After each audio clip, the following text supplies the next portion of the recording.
Dust filled the air as the blades of a helicopter tore through the quiet Arizona neighborhood. People ran out of their homes, phones in hand, recording in disbelief. The chopper hovered low, sending papers flying off porches. Marissa Caldwell stood frozen in her front yard, shielding her eyes as a man in a tailored suit stepped out holding a sealed white envelope. Her mother's voice trembled behind her, asking who it was for. The man's words cut through the chaos. "It's for her." And just like that, everyone realized they were there for Marissa. Before we begin, tell me in the comments, where are you watching from? Globe showing Europe, Africa, United States, Canada, UK, Australia, Jamaica.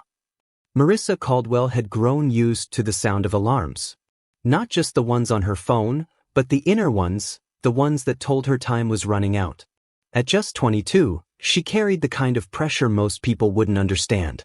Her mother, Gloria, worked nights at a senior care facility on the outskirts of Tucson, leaving before dawn and returning when the desert air turned cool again.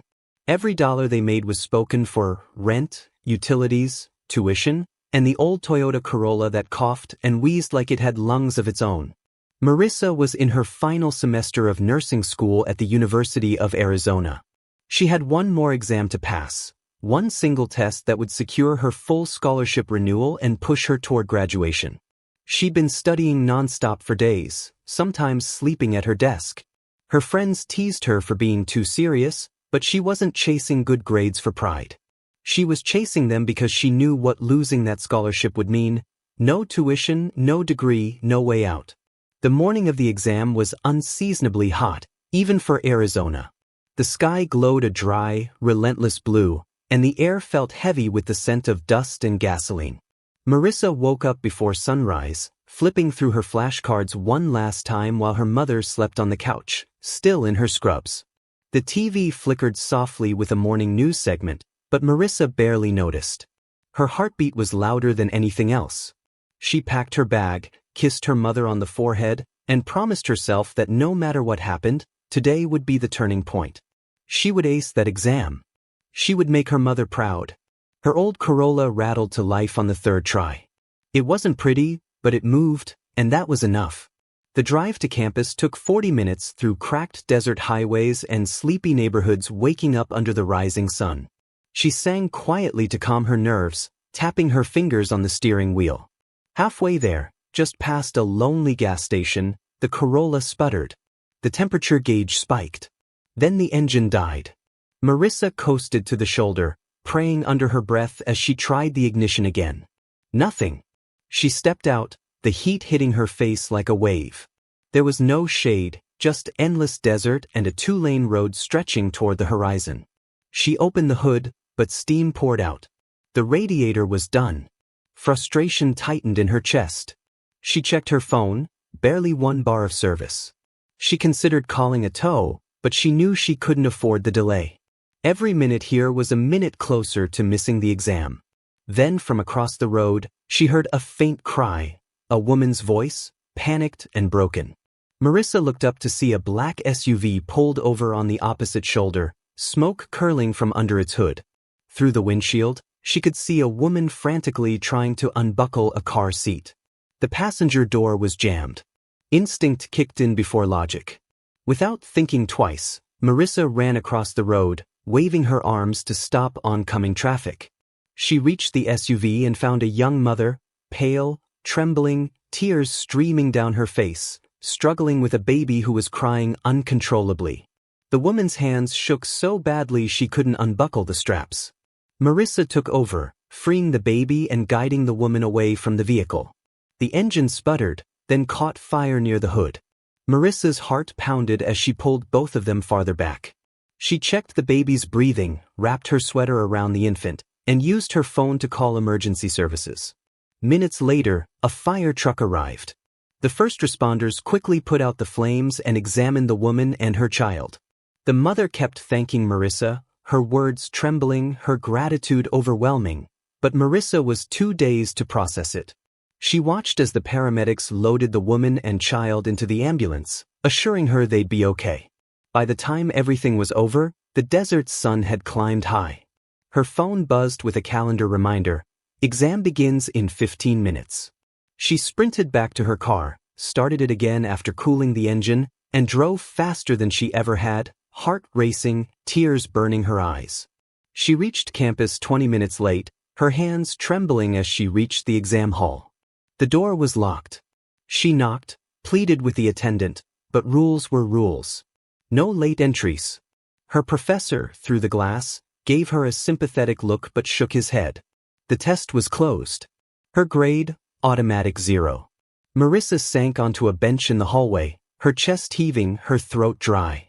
The students inside scribbled answers that could change their futures. She had chosen to help someone else, and in return, lost everything she'd been fighting for. She sat there until the hallway emptied. Then, slowly, she walked outside into the heat, her shadow long on the concrete.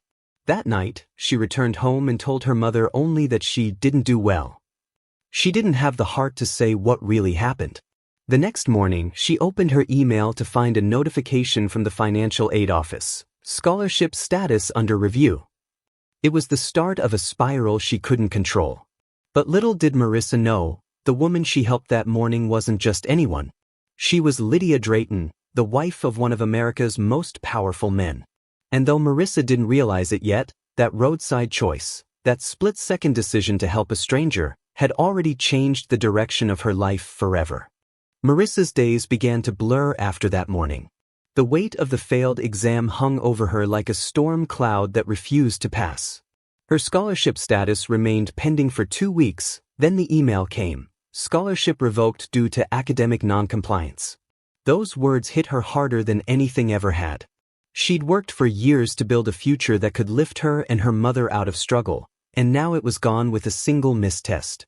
She sat alone at the kitchen table, the letter open on her phone, her mother humming softly in the background as she prepared breakfast, completely unaware. Marissa couldn't bring herself to tell her. Not yet. She couldn't look into her mother's tired eyes and admit that all her sacrifices might have been for nothing. Instead, she threw herself into part-time work. She picked up extra shifts at a local diner, serving coffee and burgers to truck drivers and college kids, while still attending the few classes she could afford to keep. Every day felt heavier, every tip smaller. Still, she smiled through it all. That was the kind of person she was, raised to believe that kindness was never wasted, even when it cost you everything. Then, one slow afternoon at the diner, something unusual happened. A black sedan pulled up outside. Not the kind that usually stopped there. It was sleek, polished, and far too expensive for the place. A woman in oversized sunglasses stepped out, her posture elegant, her movements slow and deliberate. Marissa felt something familiar about her, but she couldn't place it. The woman walked inside and sat in a corner booth. She ordered tea, no sugar, and quietly observed the room. When Marissa brought the order, their eyes met. Recognition flickered between them like a spark catching fire. It was her. The woman from the roadside. The one Marissa had pulled from that burning SUV. For a moment, Marissa froze. Then she simply nodded, offering a small, polite smile before walking away. She didn't expect the woman to remember her. She certainly didn't expect what happened next. As Marissa cleared tables, she noticed the woman on her phone, not scrolling, but recording a voice message. Her tone was gentle but urgent. A few minutes later, she stood up and placed a crisp $100 bill under her teacup, then looked back at Marissa. There was a warmth in her eyes, a gratitude that couldn't be spoken in words. The next day, a man in a gray suit appeared at the diner asking for Marissa Caldwell by name. He handed her a sealed envelope with no sender listed. Inside was a letter written in neat, elegant handwriting. Dear Marissa, you saved my life and my child's life. I've been trying to find you since that morning. I had no idea your kindness cost you something so precious. I'd like to speak with you personally. LD. The initials made her heart skip. LD Lydia Drayton. Marissa didn't know the name personally, but the surname sounded familiar. That evening, she Googled it and froze when the results loaded. Nathan Drayton, billionaire industrialist, CEO of Drayton Energy Group, married to Lydia Drayton. It didn't make sense. Why would someone like her want to meet her? Still, curiosity won over fear. She texted the number provided in the letter. Lydia responded immediately with an address in North Scottsdale, a gated property so far removed from her world it might as well have been another planet. That weekend, Marissa took the bus there, her stomach twisted in knots. She expected to be turned away at the gate, but instead, the guard greeted her by name and led her through. The estate was vast, rows of manicured hedges, fountains glimmering under the sun, and glass windows that reflected the desert sky. Lydia met her in the garden. Her arm was still in a brace from the crash, but she smiled warmly. She spoke softly, expressing her gratitude, telling Marissa she hadn't just saved her life, she'd given her a second chance to live for her son. Marissa tried to brush off the praise, but Lydia insisted she accept a small gift, a check to cover her car repairs and tuition. Marissa hesitated, shaking her head. She couldn't take money for doing the right thing. Lydia respected that. She smiled and instead asked Marissa to visit again, as a friend, not a debt. Over the next few weeks, Marissa began visiting the Drayton estate on weekends. She helped Lydia with errands, played with her little boy, and soon found herself growing attached to them both. For the first time since losing her scholarship, she felt purpose again. But the deeper she got into their world, the more she realized how complicated it was. Nathan Drayton, Lydia's husband, was rarely home. When he seemed distant, buried in business calls and board meetings. Lydia often hinted at their troubles but never outright said what they were. One afternoon, as Marissa was leaving, she overheard two staff members talking by the gate. One of them whispered something that froze her in place, something about Mr. Drayton's upcoming divorce proceedings and the custody case. It all began to make sense, the tension, the silence, the loneliness Lydia carried in her eyes. And yet, there was one thing that didn't make sense at all. Because 2 nights later, long after Marissa returned home, a black helicopter appeared in the Arizona sky. It circled her neighborhood before descending, dust swirling, lights flashing through her curtains. Her neighbors ran outside in confusion. When Marissa stepped out, shielding her face from the wind, she saw the same man she'd seen in news articles, Nathan Drayton, stepping out of the helicopter, holding an envelope in his hand. He was looking straight at her. And for the first time, she realized, whatever was happening between Lydia and Nathan, she was now in the middle of it. When Nathan Drayton showed up in her yard, Marissa thought there had been some mistake. Helicopters didn't land in her neighborhood, not in the narrow streets of South Mesa where kids rode bikes and neighbors shouted across porches. But there he was, wearing a dark suit that looked too clean for the Arizona dust, his expression unreadable beneath the spinning blades. He approached her slowly, his shoes crunching against the gravel. The envelope in his hand was thick, sealed with the Drayton Company crest. He introduced himself simply, without the arrogance she'd expected from someone whose face appeared on magazine covers. His voice was calm, almost weary, like a man carrying the weight of too many decisions. He thanked her for saving Lydia. But before Marissa could reply, he handed her the envelope. Inside were 2 things, a handwritten note from Lydia and a formal letter of recommendation from Drayton Energy Group, addressed to the University of Arizona's dean. It said, Marissa Caldwell demonstrated exceptional courage and compassion that reflect our company's highest values. We endorse her full reinstatement and financial scholarship, sponsored by the Drayton Foundation.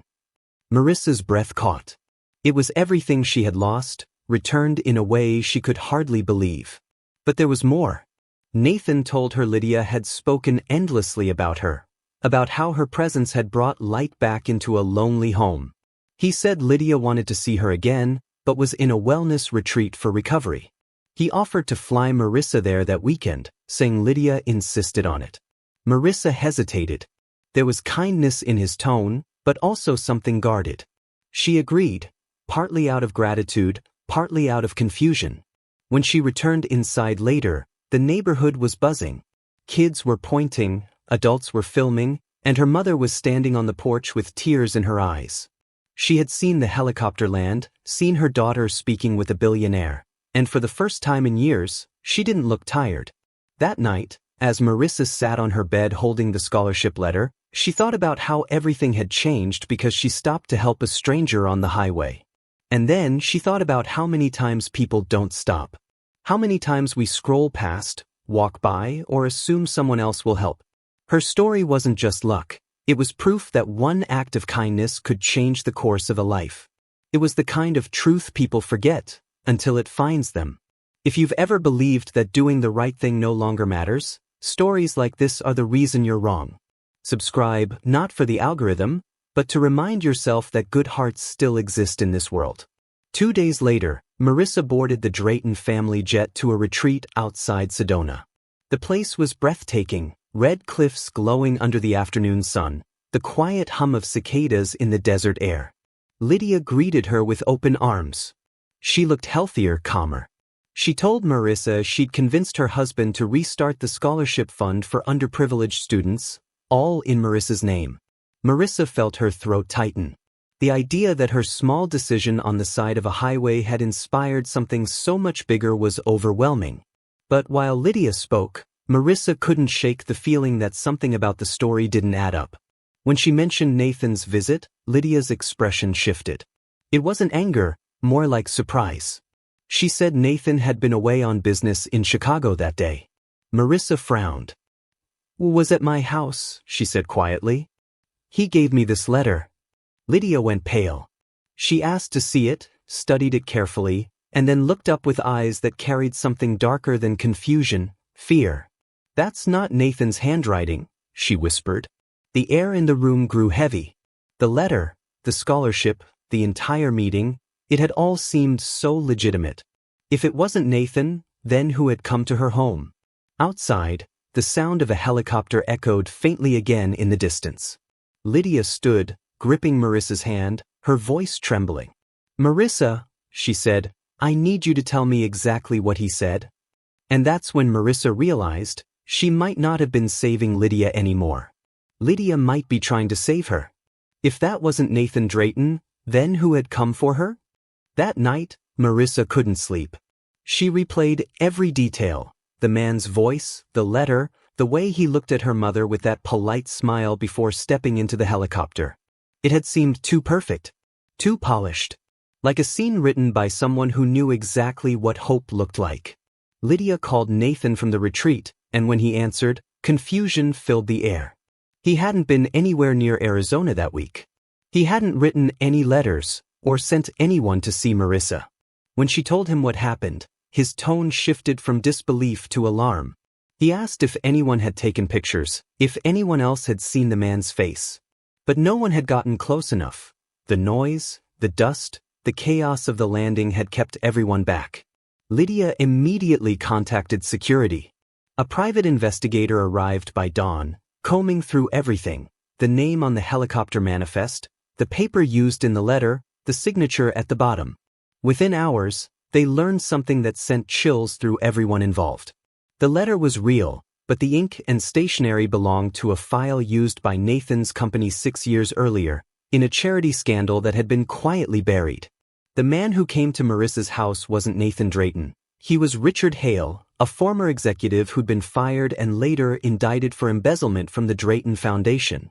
He had stolen millions, including money from the scholarship fund that Lydia had once hoped to restart. Marissa realized, horrified, that Richard must have known she'd met Lydia. He'd probably been watching, waiting for a moment to insert himself, using her innocence as a way to get close to the Draytons again. Lydia was terrified. The fake letter meant Richard had access to information that should have been sealed. And worse, he'd found Marissa, a young woman who now unknowingly held evidence of his fraud. Nathan ordered immediate protection for Marissa. Within hours, security vehicles lined her street. Neighbors whispered, reporters began circling, and Marissa, who had been struggling to pay rent a week earlier, was now the center of a scandal she didn't understand. As the investigation deepened, Lydia discovered that Richard Hale had also been the man behind the financial decision that cost Marissa her scholarship years ago. He had quietly defunded smaller university programs, including hers, to cover up missing funds. So, in a cruel twist, the same man who took everything from her had returned, pretending to give it all back. The truth shattered her. It wasn't just about money, it was the feeling of being used, manipulated, turned into a pawn in a game she never agreed to play. But Lydia wouldn't let it end there. She went public. She held a press conference, announcing a full investigation into past foundation misdeeds, and she named Marissa Caldwell as the reason the truth was coming to light. It made national headlines. Student who saved billionaire's wife exposes charity scandal. Marissa's face was everywhere. Some called her brave, others called her naive. But she didn't care about fame, she cared about justice. She thought she'd been helping a stranger. She didn't realize she was helping rewrite history. But just when she thought the worst was over, a new letter arrived in her mailbox. No stamp, no return address, just her name written in the same elegant hand she'd seen before. Inside, a single line read, "You still don't know everything, Marissa. Meet me where it began." And tucked beneath the note was a photo, a blurred shot of her car on the side of the highway, taken the day she'd saved Lydia. Someone had been watching all along. The next morning, Marissa drove out of town alone. The desert stretched endlessly across the Arizona horizon, the same open road where everything began. The sky was pale gold, the air dry and sharp, and for the first time in weeks, silence surrounded her. She stopped by the exact bend in the road where she'd pulled over that day, where she'd found Lydia's broken-down car, where everything had changed. The note had said, "Meet me where it began." Her heart pounded as a black SUV approached from the distance. She tensed, clutching her phone, ready to call Nathan's security if things went wrong. But as the vehicle slowed, it wasn't Richard Hale who stepped out. It was Nathan Drayton himself, the real man this time. He looked different from the photos, older, tired, but with the quiet steadiness of someone who had seen too much of life to be surprised anymore. He walked toward her without guards, without pretense. Nathan told her he had found the letter before she did. He had discovered that Richard Hale forged it to manipulate both of them.